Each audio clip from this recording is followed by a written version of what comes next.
Crime সিনে এত মানুষের উপস্থিতি কেন? সেমিনার হলে লাল জামা পরা ব্যক্তি কে? দাবি পাল্টা দাবিতে আরও যেন জটিল হচ্ছে লাল জামার রহস্য। ডিসি সেন্ট্রাল ইন্দিরা মুখোপাধ্যায়ের তরফে লাল জামা পরিহিত ব্যক্তিকে ফিঙ্গারপ্রিন্ট বিশেষজ্ঞ বলে জানানো হয়। তবে লালবাজারের দাবি মানতে নারাজ আইএমএ। প্রকাশিত বিজ্ঞপ্তিতে জানানো হয়, ডক্টর অভিক দে এসএসকেএম হাসপাতালের সার্জারি বিভাগের প্রথম বর্ষের পোস্ট গ্র্যাজুয়েট ট্রেনিং। তারপর থেকে প্রশ্ন উঠতে শুরু করেছে, কে এই অভিক দে? ক্রাইম সিনে এই ট্রেনির উপস্থিতি কিভাবে? সূত্রের খবর, চিকিৎসক মহলে অত্যন্ত প্রভাবশালী এই অভিক দে। মুখ্যমন্ত্রী মমতা বন্দ্যোপাধ্যায়, মন্ত্রী চন্দ্রিমা ভট্টাচার্যের সঙ্গে এক ফ্রেমে দেখা গিয়েছে অভিক দেকে। শুধু তাই নয়, আরজিকরের প্রাক্তন অধ্যক্ষ সন্দীপ ঘোষের ঘনিষ্ঠ ছিল অভিক। এর থেকে তথ্য লোপাটের আশঙ্কা জোরালো হচ্ছে বলেই মত জুনিয়র চিকিৎসকদের।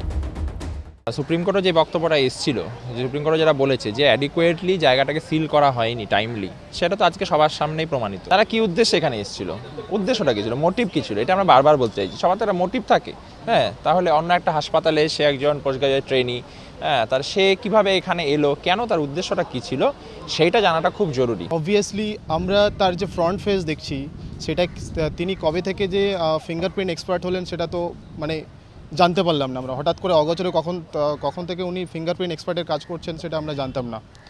এবং ওই ফিঙ্গারপ্রিন্ট এক্সপার্টও কিন্তু বিভিন্ন জায়গায় আরও বাকি এক্সপার্টের কাজও করে বেড়াচ্ছেন, সেটা আমরা তাহলে দেখছি। তাহলে ওনার মানে স্টেট গভর্নমেন্ট কি তাকে তাহলে বিভিন্ন রকম দায়িত্ব সামলানোর কাজ দিয়েছেন কিনা সেটাও তাহলে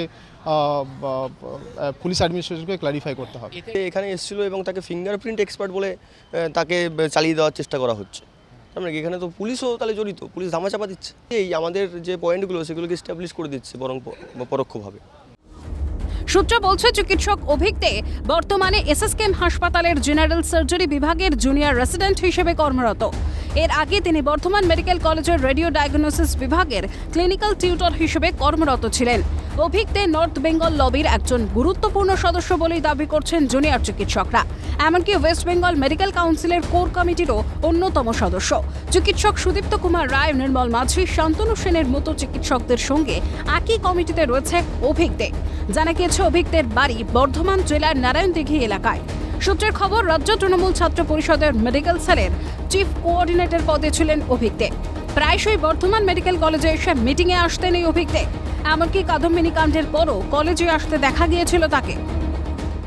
যেমন এখানে বিভিন্ন রকমভাবে শোনা যাচ্ছে অভিক দিয়ে একটা লবি কাজ করতো, উত্তরবঙ্গের লবির সাথে যার নামটা বারবার জড়িয়ে যাচ্ছে, নির্যাতিতার মৃতার ঘটনাস্থলের সাথে যার নামটা বিভিন্ন সংবাদ মাধ্যমে ছড়িয়েছে। কি বিভিন্ন সময় এসে বিভিন্ন রকমভাবে উনি ছাত্রছাত্রীদের সাথে মানে অফিসিয়াল আনঅফিসিয়ালি মিটিং করেন। তাহলে এই মিটিংয়ের অধিকারটা তাকে দেওয়া হয়েছে। বিভিন্ন সময় দেখা গেছে, 11 তারিখ দেখা গেছে, 10 তারিখ দেখা গেছে, বিভিন্ন সময় দেখা যায়। শুধু এই নয়, আগের বছর নর্থ মেডিকেল কলেজের টুকলি বিতর্কেও দেখা গিয়েছিল এই ব্যক্তিকে, দাবি জুনিয়র চিকিৎসকের। নর্থ বেঙ্গল মেডিকেল কলেজে আগের বছর সম্ভবত একটা টুকলি সাপ্লাই করার ভিডিও ভাইরাল হয়েছিল, সেখানেও ডক্টর অভিক দেখে দেখা গেছে তাকে এই সমস্ত বিভিন্ন সাসপিসিয়াস ইভেন্টে সাসপিসিয়াস জায়গায় দেখা যাচ্ছে। তথ্য বলছে, অভিক দে কোশ্মিন কালেও ফরেনসিক বিভাগের সঙ্গে যুক্ত ছিলেন না। তাহলে তিনি ফিঙ্গারপ্রিন্ট বিশেষজ্ঞ হলেন কিভাবে? যদি তিনি অন্য হাসপাতালে কর্মরত থাকেন, তাহলে হঠাৎ আরজি করে গেলেন কেন? কিভাবে ঢুকলেন ক্রাইম সিনে? কেনই বা তাকে কেউ বাধা দিল না? আরজি করে অভিকের উপস্থিতি ক্রমেই ঘনাচ্ছে রহস্য।